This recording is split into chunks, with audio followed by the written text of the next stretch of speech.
So Tristan, you watched the Cenotaph live. What was your impression of Jeremy Corbyn's performance? Yeah, I thought he did pretty well, to be honest. He sung in all the right places. He put his wreath down with, some dignity, but certainly more dignity than, the Duke of Edinburgh did, who just appeared to chuck it down from 30 yards. Yeah, well, to be fair to him, he can't bend over so well these days. That's not what I hear. Oh yeah, I suppose when the President of China's in town, he's doing it all the time. So Corbyn did quite well then, you'd say, overall? Yeah, he was fine. Well, that's funny because here we have this morning's papers, and what I read here is anything but the fact that Corbyn did well. Really? The front page of The Sun says, "Snub on Poppy Day, pacifist Corbyn refuses to bow," and goes with the witty headline, "Nod in my name," which sounds like some kind of children's programme.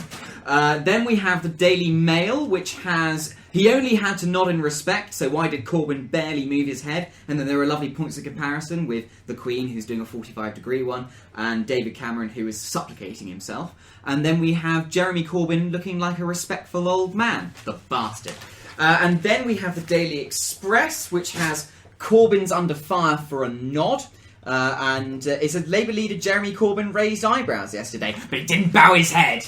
And then we have the pièce de la résistance in the Daily Telegraph, which has the headline, "Was it a bow or was it a nod? Corbyn called an embarrassment to country." And it has a picture of Jeremy Corbyn after he laid his wreath at 0 degrees, and then they got the office protractor out and measured that it was a 10-degree dip. And then they have an etiquette expert which says, "Protocol dictates that while his bow did not necessarily have to be deep, like a theatrical bow and scrape, it should have gone down around 45 degrees from the waist."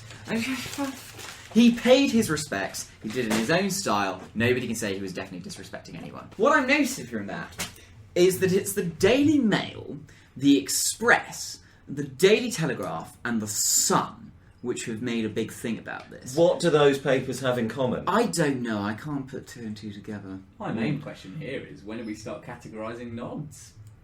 No. I mean, am I nodding now? Yes. Am I nodding now? Yes. Listeners at home, So- you feel free to judge whether Joe was nodding just then. Right. So what? So this is 10 degrees. Was that a nod? That wasn't, well, I mean, that Oh wasn't god, we've got to get the technically. protractor out now. Are you saying journalism might be influenced by the political persuasions of said publications I'm and s- those people writing in those publications? Yeah, I'm that's saying how. journalism is broadly defined by how much they can get keywords into a title so that people will share it on Facebook. Yeah, it's clickbait journalism is what we're living in now, which is why we're changing the title of this podcast to "You'll Never Believe What This Cat Does Next." Then I listen.